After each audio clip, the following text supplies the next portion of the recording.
మన ప్రభువైన యేసుక్రీస్తు వారి నామానికి మహిమ కలుగును గాక. ప్రభువైన యేసుక్రీస్తు వారి శ్రేష్టమైన నామాన ప్రియులైన మీ అందరికి కూడా ప్రేమతో వందనాలు తెలియజేసుకుంటూ, పరిశుద్ధ గ్రంథంలో నుంచి హెబ్రీయులకు రాసిన పత్రిక 13వ అధ్యాయము 9-10 వచనాలు మనం చదువుకుందాం. చూడండి, 13వ అధ్యాయం 9-10 వచనాలు. నానా విధములైన అన్యబోధల చేత త్రిప్పబడకుడి, భోజన పదార్థములను బట్టి కాక కృపను బట్టి హృదయము స్థిరపరుచుకున్నట్టు మంచిది. భోజనములను బట్టి ప్రవర్తించిన వారికి ఏమీ ప్రయోజనము కలుగలేదు.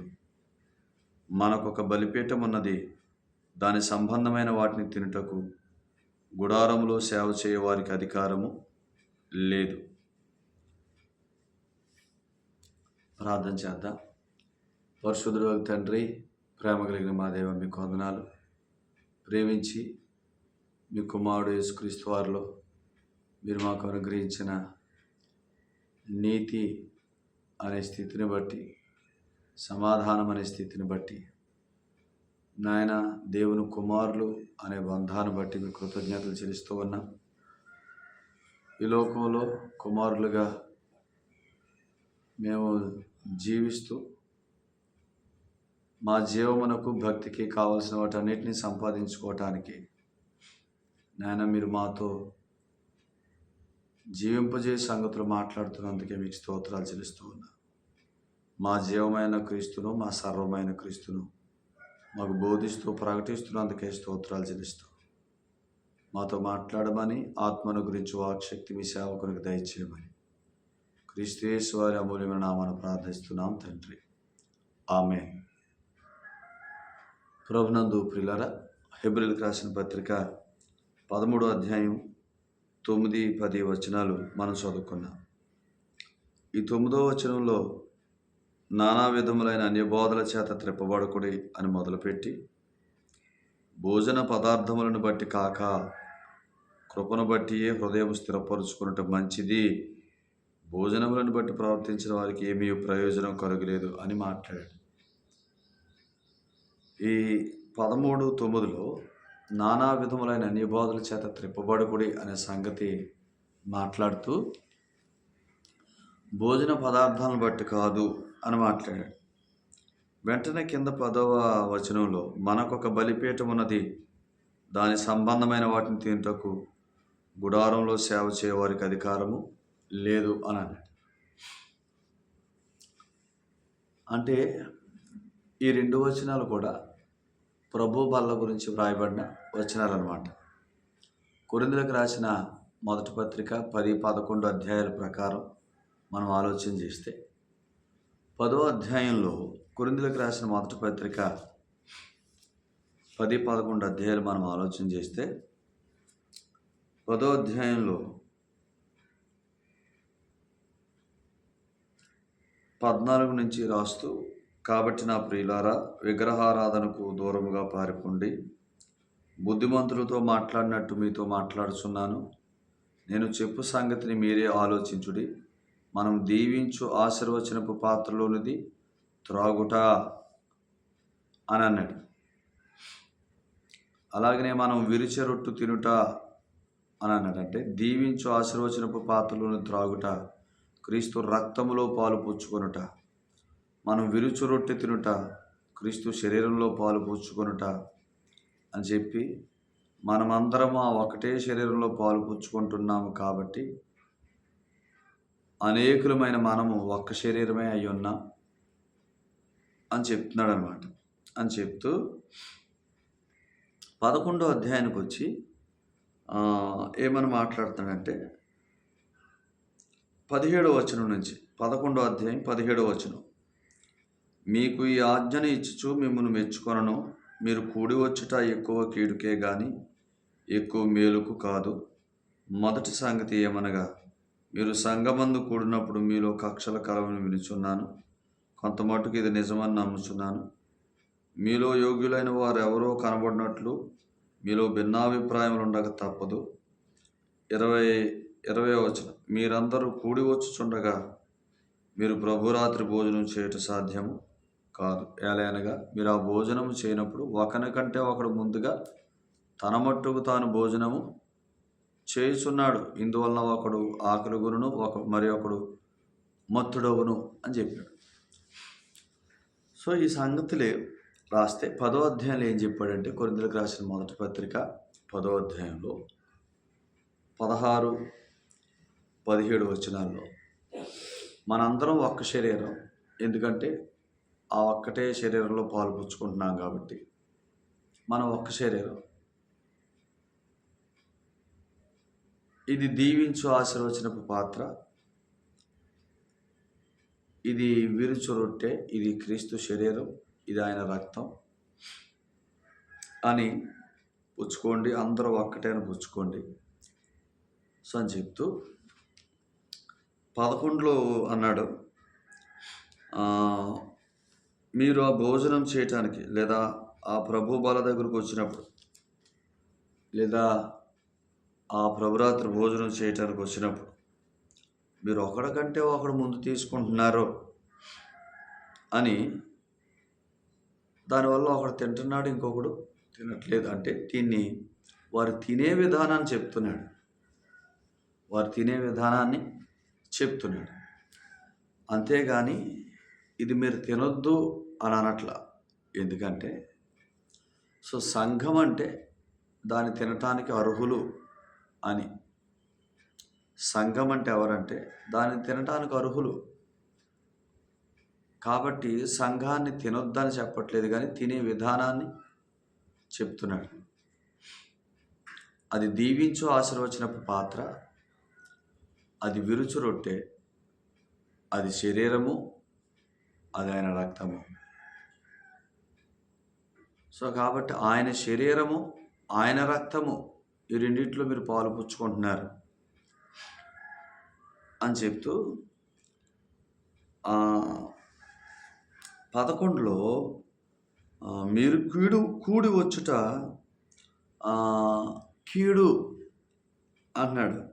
సో ఎందుకు కీడు అవుతుందంటే అది చూడండి, వారు ఎలా తీసుకుంటున్నారు దాన్ని, మీరందరూ కూడి వచ్చుచుండగా మీరు ప్రభురాత్రి భోజనం చేయటం సాధ్యం కాదు. ఎవరో పైన కూడి వస్తున్న వారు ఎవరో అని అంటే పక్క వాళ్ళని వీళ్ళని అన్ని ఆలోచిస్తూ వచ్చినవారు.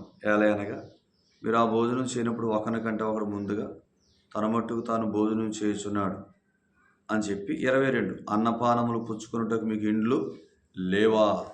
దేవుని సంఘమును తిరస్కరించి పేదలను సిగ్గుపరచుదురా అన్నాడు. చూసారు, అంటే అన్నపానాల్లాగా పుచ్చుకుంటున్నారు దాన్ని. ఒకడు మత్తుడవుతున్నాడు, ఒకడు ఆకలి కొంటున్నాడు అంటే దాని అర్థం ఏంటి? అన్నపానాల మత్తుడయ్యే అంతగా తింటున్నారు, తాగుతున్నారు అనమాట. అంటే దాన్ని అలా చేస్తున్నారు. అన్నపానాల్లాగా అదొక ఆహార పదార్థంలాగా చేస్తున్నారు. కానీ కొరింథీ సంఘంలో అది దీవించు ఆశీర్వచనపు పాత్రని, అది ప్రభు రక్తమని, ఆ విరుసు రొట్టె ప్రభు శరీరమని అనే అనుభవంలో వారు తీసుకోవట్లేదు. అంటే ఈ సంగతి చెప్తూ ఆయన ఏమన్నాడంటే, హెబ్రీ పత్రిక మనకొక బలిపీఠం ఉన్నది, దాని సంబంధమైన వాటిని తినుటకు గుడారంలో సేవ చేయవారికి అధికారం లేదు. ఇలా పట్టుకోండి. అంటే భూమి మీద గుడారంలో ఉన్నవారి బలిపీఠం వేరు, ఇలా అనుకుందాం. సో భూమి మీద గుడారం మోషే అమర్చాడు.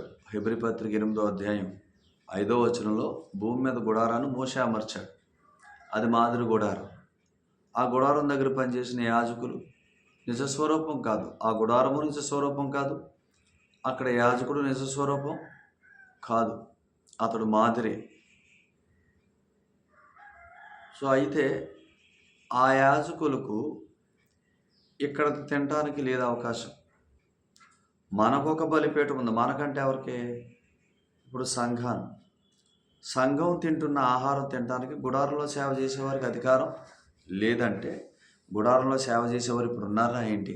మన మధ్య లేరు. కానీ ఎందుకు ఇలా అన్నాడంటే, గుడార సంబంధమైన సేవా జ్ఞానంతో దీన్ని చేయవద్దని చెప్పాడు.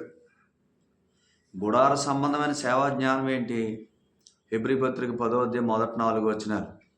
గుడార సంబంధమైన సేవ సారాంశం ఏంటంటే, అనేకమైన బలులు గుడారం దగ్గర, అనేకమైన యాజకులు, అనేకమైన బలులు, ఏటేటా బలులు. ఏటేటా బలులు అంటే పాపజ్ఞప్తి గల మనస్సాక్షి. పాపములు తీసివేయబడ్డాయి, సంపూర్ణ సిద్ధి పొందాను అన్న జ్ఞానం కాదు అక్కడ. నేను సంపూర్ణ సిద్ధి పొందలేదు అనే జ్ఞానమే. గుడారములో ఉన్న రక్తం, మన ప్రభు అయిన యేసుక్రీస్తు వారు అనే రక్తం ఒకటి కాదు. గుడారంలో రక్తం, మేకల కోడెల రక్తం, భూమి మీద యాజకులు. సో మన యాజకత్వం వేరు. యేసుప్రభునందు విశ్వాసం ఉంచిన మనం రాజులైన యాజక సమూహం. గుడారంలో సేవ చేసిన వారు కేవలం యాజకులు, మనం రాజులైన యాజకులు. సో రాజులైన యాజకులు కాబట్టే క్రీస్తుతో కూడా పరలోకంలో కూర్చోబెట్టబడ్డారు. ఎఫెసీ పత్రిక 2వ అధ్యాయం 7వ వచనంలో క్రీస్తుతో కూడా పరలోకంలో కూర్చోబెట్టబడ్డాం. కారణం క్రీస్తుతో బ్రతికించబడ్డాం. కారణం క్రీస్తుతో చనిపోయాం, అనగా పాపం విషయంలో చనిపోయాం. క్రీస్తుతో లేచాం, నీతిమంతులుగా తీర్చబడ్డాం. క్రీస్తుతో పరలోకంలో కూర్చున్నాం. దేవుని కుమారులమై దేవుని వారసులంగా, క్రీస్తుతోడు వారసులంగా కూర్చోబెట్టబడ్డాం. సో ఆ వారసత్వాన్ని అనుభవించడానికి కుమారులందరికీ కుమారుని ఆత్మనగా పరిశుద్ధాత్మను ఆయన అనుగ్రహించాడు. ఆయన మనలో ఉన్నాడు. సో కుమారులు తినే ఆహారం వేరు, కుమారులు కానివారు తినే ఆహారం వేరు. భూమి మీద గుడారంలో సేవ జరిగినంత వరకు కుమారులు లేరు. భూమి మీద సేవ అది దేవుని సంకల్పానుసారమైన సేవ కాదు. సో అందుకనే మనకు ఒక బలిపీఠం ఉంది. ఆ బలిపీఠం మీద కాదు, ప్రభు బల్ల, ప్రభు శరీరం, ప్రభు రక్తం. సో కాబట్టి దీన్ని తినే అధికారం గుడారంలో సేవ చేసేవారికి లేదన్నాడు. గుడారంలో సేవ చేసేవారు వారు రాజులైన యాజక సమూహం కాదు, వారు యాజకులు మాత్రమే. కానీ సంఘం ఎవరు? రాజులైన యాజక సమూహం. అపోస్తల కార్యాల గ్రంథం, పేతురు రాసిన మొదటి పత్రిక 2వ అధ్యాయం 9వ వచనం నుంచి మనం చదివితే, మీరు చీకట్లో నుంచి ఆశ్చర్యకరమైన తన వెలుగులోనికి మిమ్మల్ని పిలిచిన వారి గుణాతిశయాన్ని ప్రచురించే నిమిత్తము మీరు ఏర్పరచబడిన వంశమును, రాజులైన యాజక సమూహమును, పరిశుద్ధ జనమును, దేవుని సొత్తైన ప్రజలనై ఉన్నారని, ఒకప్పటి ప్రజలై ఉండక ఇప్పుడు దేవుని ప్రజలయ్యారని క్లియర్గా చెప్పాడు. ఎందుకు అనంటే, మనం నిజస్వరూపంలో ఉన్నాం. ఆ గుడారానికి నిజస్వరూపమైన గుడారం అనగా పరలోకం, సియోను కొండ, అక్కడ కూర్చున్నాం క్రీస్తుతో. ఆ గుడారంలో యాజకునికి నిజస్వరూపమైన యాజకుడు, నిరంతర యాజకుడు మన ప్రభువైన యేసుక్రీస్తు వారి యాజకత్వం కింద ఉన్నాం. ఆ గుడారంలో ఉన్న గొర్రెపిల్లకి నిజస్వరూపమైన గొర్రెపిల్ల మన ప్రభువైన యేసుక్రీస్తు వారు. సదాకాలం ఉండే బలి, గుడారంలో బలి సదాకాలం ఉండే బలి కాదు. సో ఇప్పుడు యేసు ప్రభునందు విశ్వాసం ఉంచిన వారు అనగా సంఘం అంటే ఎవరంటే సదాకాలం నిలిచే బలి కింద ఉన్నవారు, అనగా క్రీస్తు బలి కింద ఉన్నవారు, నిజస్వరూపంలో ఉన్నవారు, నిజమైన గుడారంలో పరలోకంలో కూర్చున్నవారు. వీరు దీన్ని తినటానికి అర్హులు అని అన్నాడు. సంఘం అంటే దాన్ని తినటానికి అర్హులు అని. అర్హత లేదని చెప్పట్లేదు, అర్హత లేదని మనం చెప్పకూడదు. యేసు ప్రభునందు విశ్వాసం ఉంచిన వారు దాన్ని తినటానికి అర్హులు. కానీ ఎలా తినాలో చెప్పాలా. ఎలా తినాలి అని అంటే, ఆహార పదార్థంలాగా తినొద్దు. అది ఆహార పదార్థంలాగా తింటున్నారు. భోజనపానాదులు మీకు లేవా? భోజనపానాదులు తినటానికి మీకు ఇల్లు లేవా అని అడిగాడంటే, ఇళ్లల్లో అన్నపానాలు అలా పుచ్చుకుంటున్నారు. కానీ ఇక్కడికి వచ్చేవారు చేయాల్సింది ఏంటి చెప్పండి? వివేచించి తిని త్రాగాల అని చెప్పాడు. వివేచించి తిని త్రాగాల. 29వ వచనం, కొరింథీయులకు రాసిన మొదటి పత్రిక 11వ అధ్యాయం 29వ వచనం, ప్రభు శరీరమని వివేచించుట, ప్రభు రక్తమని వివేచించుట. అది వివేచించటం. ఇది ప్రభు శరీరం, ఇది ప్రభు రక్తం. ఇలా అనుకుందాం. మీకు ఒక సంగతి చదువుతాను చూడండి. లూకా సువార్తలో ఒక వచనం మనం చూడండి.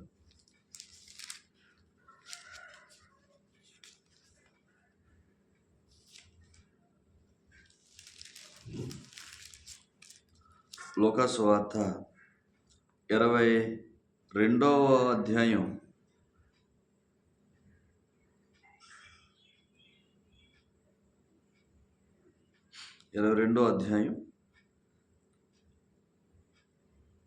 17వ వచనం.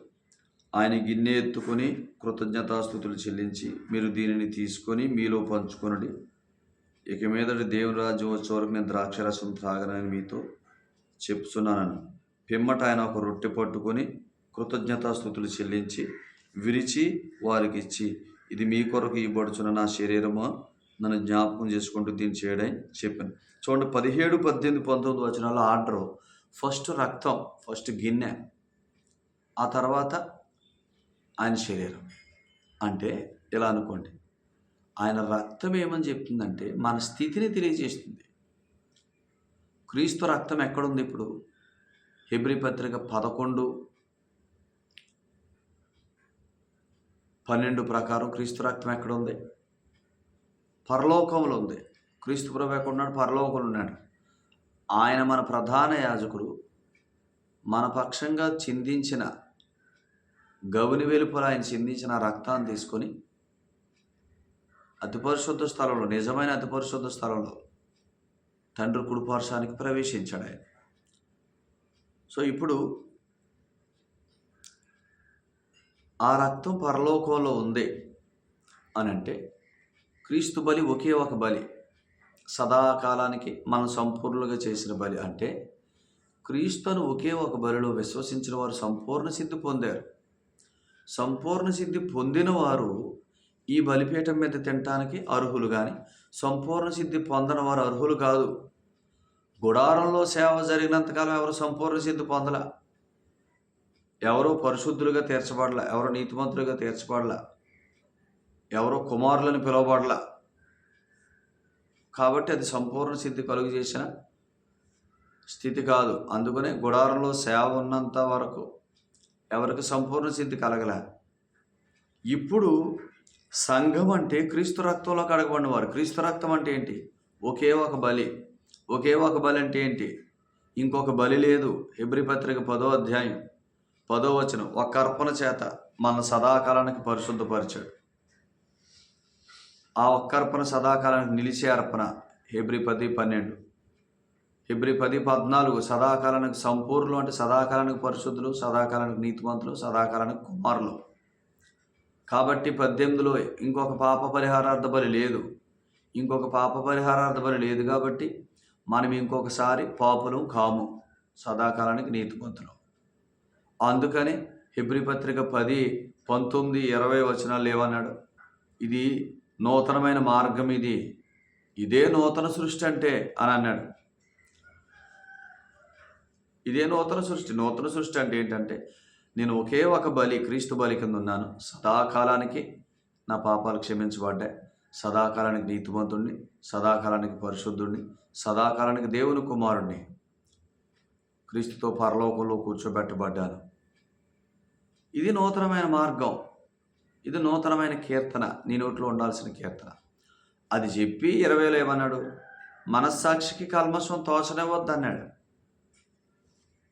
హెబ్రీ పత్రిక 10లో ఒకసారి మనం వచనం చదివితే అది చెప్తూ ఏమన్నాడు? 19లో అది చెప్పి 22లో ఏమన్నాడు? మనస్సాక్షికి కల్మషం తోచనివ్వద్దు. ఎందుకు? 21లో చెప్పాడు. హెబ్రీ 10:21, దేవుని ఇంటి పైన మనకు గొప్ప యాజకుడు ఉన్నాడు. గొప్ప యాజకుడు అంటే ఏంటి?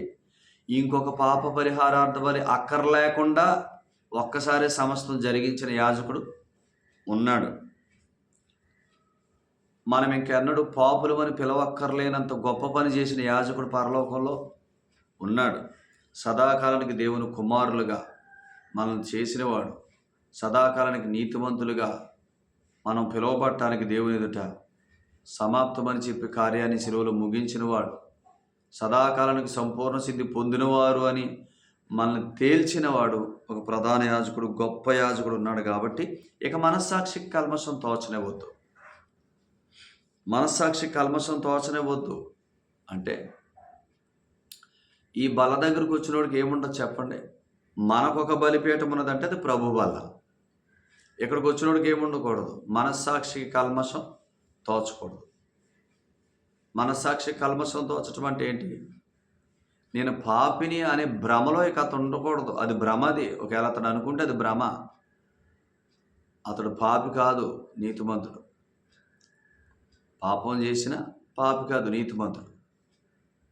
నీతిమంతుడే పాపం చేశాడు. ఎందుకు చేశాడనంటే జీవించిన కారణం చేత చేశాడు. కాబట్టి ప్రభు బల దగ్గరకు వచ్చినప్పుడు తన స్థితి క్రీస్తు రక్తమును బట్టి తన స్థితి. అందుకనే లోకాసు వార్త 22లో 17, 18, 19 వచనాల్లో ఫస్ట్ రక్తం చెప్పాడు. రక్తం ఏం తెలియజేస్తుంది? మన స్థితిని తెలియజేస్తుంది. మన స్థితి ఎక్కడుంది?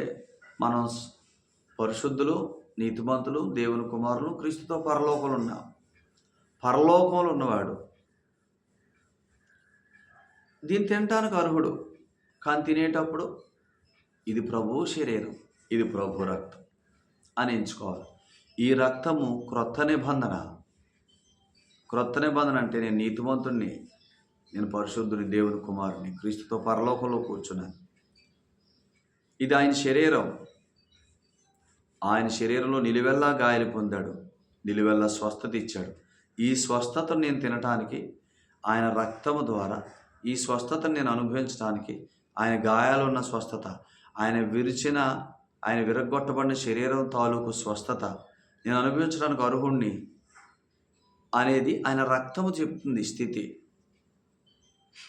అది ఎంచుకొని తినండి, ఇలా ఎంచుకొని తినండి. ఇది నీ శరీరం. నిలువెల్లా నువ్వు గాయాలు పొందావు, నాకు నిలువెల్లా స్వస్థత ఇచ్చావు. పేతురు రాసిన మొదటి పత్రిక 2వ అధ్యాయం 24 నిలువెల్లా స్వస్థత ఇచ్చావు. ఈ స్వస్థతను నేను అనుభవించడానికి నేను అర్హుణ్ణి. నీ గాయాల్లో స్వస్థత, నాకు సంపూర్ణమైన స్వస్థతను సిద్ధం చేశావు. అది నేను అనుభవించడానికి అర్హుణ్ణి. నీ శరీరం తింటున్నానంటే నా స్వస్థత కొరకు తింటున్నాను. నేను అర్హుణ్ణి. ఎందుకంటే నీ రక్తంలో నన్ను కడిగి అర్హుడిగా చేశావు, నీతిమంతుడిగా, సదాకాలానికి సంపూర్ణుడిగా చేశావు. కాబట్టి ఈ బలిపీఠం దగ్గరికి వచ్చాను, అనగా నీ శరీరం, నీ రక్తం దగ్గరికి వచ్చాను అని ఎంచుకొని తినాలా. ఈ శరీరం మందు నా పాపాలకు ప్రాయశ్చిత్తం చేశావు, నాకు ఏ శిక్షా విధి లేదు. నా శాపమంతా భరించావు, మ్రానుని వేలాడి. నన్ను ఇంక శాపం కింద ఉంచలేదు, ఆశీర్వాదం కింద ఉంచావు. నువ్వు నిలువెల్లా గాయాలు పొందావు, ఈ శరీరంలో నిలువెల్లా స్వస్థత ఇచ్చావు. విశ్వసించినప్పుడే పాపక్షమాపణ పొందాను, ఏ శిక్షా విధి లేదు. విశ్వసించినప్పుడే ఆశీర్వాదానికి వారసునయ్యాను. ఇప్పుడు ఆ ఆశీర్వాదంలో భాగంగా స్వస్థతను అనుభవించడానికి నీ విరగొట్టబడిన శరీరం నేను తింటున్నాను. పరలోకంలో నువ్వు ఎట్టివాడు, ఈ లోకంలో నేను అట్టివాడు. యోహాను మొదటి పత్రిక 4:17 ఆయన ఎట్టివాడు, ఈ దేన శరీరంలో మనం అట్టివారు. ఆయన అక్కడ అంత ఆరోగ్యవంతుడు, ఇక్కడ మనం అంత ఆరోగ్యవంతులుగా ఉంటాం. పరలోకపు ఆరోగ్యాన్ని దేన శరీరంలో చూస్తా. రోగాలు పాలవ్వం, హాస్పిటల్ పాలవ్వం, మన చుట్టూ 1000 మంది పడినా, 10,000 మంది పడినా మనం కోలం. అపాయం మనం సంభవించం, తెగులు మనం సంభవించం, మనం సమీపించం. ఈ అనుభవాల్లో బ్రతకటం, ఇది నూతన సంబంధమైన అనుభవం, ఇది జీవ మార్గం. ఇది అన్నాడు కదా హెబ్రీ పత్రిక, నూతనమైనది, జీవం కలిగింది. ఇక్కడ మరణం కనపడకూడదు. జీవం కలిగిన మార్గంలో మనం జీవించడానికి ఆయన కార్యాలు చేశాడు. అందుకని ఇక్కడ హెబ్రీ పత్రిక 13లో మనకొక బలిపీఠం ఉన్నది అని చెప్పాడు. దానిపైన ఏం రాశాడు? నానా విధములైన అన్ని బోధల చేత త్రెప్పబడకుడి అన్నాడు. చూసారా? ఇప్పుడు అన్య బోధ ఏంటి చెప్పండి? నువ్వు ఎలా ఉంటున్నావో చూసుకో, నువ్వు ఎలా ఉన్నావో చూసుకో, నువ్వు అర్హుడు కాదు చూసుకో అంటున్నారు. అర్హత నేను కాదు, నువ్వు కాదు. అసలు ఆయన రక్తంలో కడగబట్టమే దీన్ని తినటానికి అర్హులు. దీన్ని తినటానికి వచ్చినోడు ఏం జ్ఞాపకం చేసుకోవాలా? ఆయన శరీరంలో నా కొరకు ఏం చేశాడో జ్ఞాపకం చేసుకోవాలి. ఆయన రక్తంలో నా స్థితి ఏంటో జ్ఞాపకం చేసుకోవాలి. ఆ స్థితి కలిగిన నేను ఆయన శరీరము నా స్వస్థతని, ఆయన రక్తము ఆ గాయాలలో ఉన్న స్వస్థత అనుభవించడానికి నన్ను అర్హుడిగా పరలోకంలో కూర్చోబెట్టిన రక్తమని ఎంచుకోవాలా. అది చెప్పాలా. అక్కడికి వచ్చినప్పుడు అది చెప్పాలి. ఇది చెప్పటాన్ని ఏమన్నాడు? పాదములు కడుగుట అన్నాడు. పాదములు కడుగుట అన్నాడు. పాదాలు కడగటం మానేసి ఆల్రెడీ నీతిమంతుడిని, ఆల్రెడీ పరిశుద్ధుడిని, ఆల్రెడీ పరలోకంలో కూర్చున్నవాడిని ప్రభు వల్ల వర్తమానాల ద్వారా ఇప్పుడు ఏం చేస్తున్నారంటే, మరలా నువ్వు ఎలా ఉన్నావో ఏంటో అని అంటే పాపజ్ఞప్తి గల మనస్సాక్షి కలుగు చేస్తున్నారు. పాపజ్ఞప్తి గల మనస్సాక్షి కలుగు చేస్తున్నారు. ఇప్పుడు ఎలాగంటే ఎలా పడితే అలా తింటే, అంటే ఎలా పడితే అలా తింటాం అనేది కాదు ఇక్కడ. అసలు సంఘం అంటే తినేవారు. తినేటప్పుడు వివేచించడం అంటే ఆయన శరీరం అని, ఆయన రక్తం అని, ఆయన శరీరంలో నా కొరకు ఏం చేశాడు, ఆయన రక్తాన్ని బట్టి నా స్థితి ఏంటో ఎంచుకొని తినటం. ఆయనే మన మనసై ఉండాల. మళ్ళా మన మనసుని నువ్వేంటో అని నా మీదకి తిప్పకూడదు. అది ఎవరి పని? అపవాది పని. ఏదైనా మనలో ఏం చేశాడు? ప్రతి చల్లపూట ప్రభు వస్తే ఆయన మీద మనసు పెట్టుకుని జీవించేవారిని మీరు ఎలా ఉన్నారో చూసుకోండి అని మీరు దిగంబర్లను చూపించాడు. అది వాడి పని. కానీ ప్రభు బాల దగ్గరకు వచ్చినప్పుడు ప్రభు యొక్క సిలువ కార్యం ద్వారా వారెంత ఘనమైన స్థితిలో ఉన్నారో, వారెంత ఉన్నత లోకంలో కూర్చోబెట్టబడ్డారో క్రీస్తుతో కూడా దాన్ని జ్ఞాపకం చేసి, ఆ లోకంలో కూర్చున్న మీరు, ఆ లోకంలో ఆయన ఎట్టివాడో ఈ లోకంలో దేని శరీరంలో మీరు అంత ఆరోగ్యంగా, అంత క్షేమంగా ఉండటానికి, అట్టి వారై ఉండటానికి ఈ శరీరాన్ని ఇచ్చాడు అని మనం వారిని పాదాలు కడగాల. వారు మనస్సాక్షి విషయంలో శుద్ధ అవ్వాలి. ఆయన కార్యాన్ని బట్టి నేను నీతిమంతుడిని. ఇక ఏ కార్యము నన్ను పాపిగా చేసే కార్యం లేదు. క్రీస్తు కార్యాన్ని తిప్పే కార్యం ఏమీ లేదు. నేను నీతిమంతుడు అంటే నీతిమంతుడే. ఎప్పటికీ నీతిమంతుడు ప్రభు బలలో పాలుపంపులు పొందుతున్నాడు. పాలుపంపులు పొందేటప్పుడు ప్రభు శరీరం అని, తన కొరకు విరగ్గొట్టబడిన శరీరం అని, తన గాయాలు కట్టే శరీరం అని తినాల. ప్రభు రక్తం పరలోకంలో కూర్చోబెట్టిన రక్తమని, పరలోక సంబంధమైన ప్రతి ఆశీర్వాదానికి వారసుడినని జ్ఞాపకం చేసే ఆ నిశ్చయతను హృదయంలో నింపాల. నేను కుమారుణ్ణి, నేను నీతిమంతుడిని సదాకాలానికి అనేది.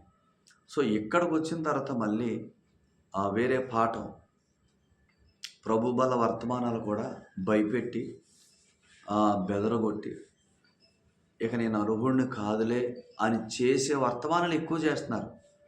అసలు ఎంతమంది బెదిరిపోయి మేము చెయ్యలేదు అని చెప్తే అంత గొప్ప వర్తమానం మాది అనుకుంటున్నారు.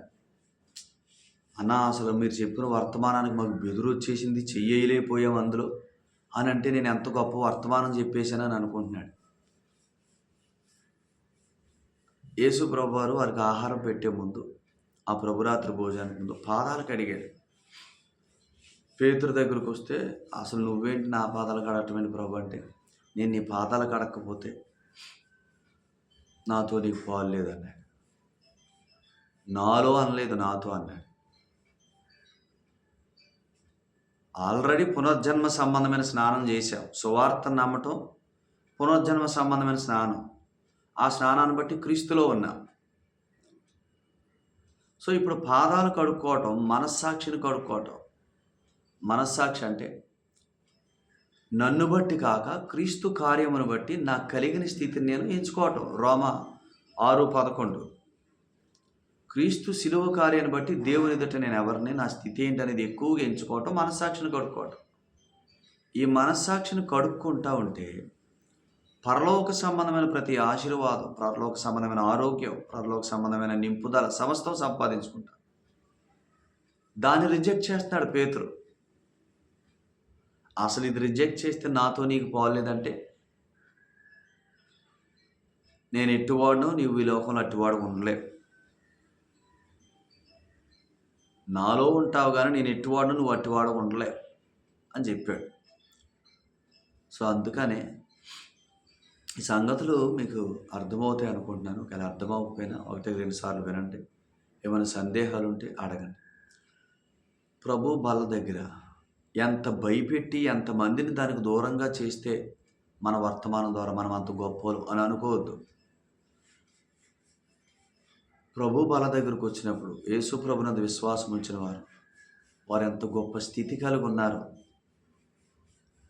ఆ స్థితి విషయంలో నిశ్చయతలోనికి వచ్చి ధైర్యంగా ఆయన శరీరాన్ని, ఆయన రక్తాన్ని మంచి విశ్వాస నిశ్చయతతో అందులో పాలుపంపులు పొందేలాగా మనం చేయాలి. ఎంత బెదరగొడితే అంత గొప్ప సందేశం కాదు. ఎంతమంది చెయ్యకుండా ఆగిపోతే అంతమందిని మనం పరిశుద్ధులుగా తీర్చేసామని అనుకుంటున్నారు. పరిశుద్ధులుగా తీర్చే పని నీది నాది కాదు, ప్రభుది. ఆయనే పరిశుద్ధులుగా చేశాడు సదాకాలానికి. ఇంకోసారి నువ్వు నేనేం కాలని చేయక పరిశుద్ధత అనే ఫలంలోనికి నడిపించాలా. పరిశుద్ధత అనే ఫలంలోకి నడిపించడం బెదరగొట్టడం కాదు. నువ్వు పరిశుద్ధుడు కాబట్టి పరిశుద్ధతను ఫలించాలని చెప్పాలా. ప్రభు బల దగ్గర నువ్వు పరిశుద్ధతగా లేకపోతే తినొద్దని చెప్పొద్దు. ప్రభు బల దగ్గర తినటానికి అర్హత యేసుప్రభుని నమ్మటమే. యేసుప్రభుని నమ్మిన ప్రతి కూడా ఆయన శరీరం రక్తం తినటానికి యోగ్యుడు. అతడు వివేచించి తిని త్రాగేలాగా చేయాలి. ఇది ప్రభు శరీరం, నా కొరకు విరగొట్టబడింది నా గాయాలు కట్టడానికి. ఇది ప్రభు రక్తం, ఆయన గాయాల్లో ఉన్న స్వస్థత, ఆ పరలోకపు నింపుదల నేను పొందుకోవటానికి నన్ను అర్హుడుగా, నీతిమంతుడుగా, కుమారుడుగా చేసిన రక్తం అని ఎంచుకొని తినేలాగా చేయాలి. కనుక సంగతుల విషయంలో ఒకసారి ఆలోచన చేసుకోనండి. ప్రభు ఈ సంగతులు మనందరి వెనుకలు దీవించునుగాక. పరిశుద్ధుడైన తండ్రి, ప్రేమ గల దేవ మీకు వందనాలు. ప్రేమించిన సందేశానికి కృతజ్ఞతలు. సందేశాన్ని బట్టి సత్యాన్ని గ్రహించి జీవించడానికి ప్రియులకు మీ జ్ఞానం దయచేయమని, మీ కృపను అనుగ్రహించమని, దయ చూపించమని, ప్రతి ఒక్కరిని పేరు పేరును దీవించమని, వారి అనుదిన జీవితాల్లో సమస్త విషయాలు సత్యమును బట్టి కలిగే విడుదలను అనుభవించడానికి కృప చూపించమని, సమస్త దీవెనలకు ఆశీర్వాదాలకు కారణమైన యేసు ప్రభు వారి పేట ప్రార్థించి స్తుతించి వేడుకుంటున్నాం పరమ తండ్రి. ఆమేన్. అందరికీ ప్రభు పేట ప్రేమపూర్వకమైన వందనాలండి. ప్రభు మిమ్మును, మీ కుటుంబాలను, మీకు కలిగిన సమస్తాన్ని బహుగా దీవించునుగాక. ఆమేన్.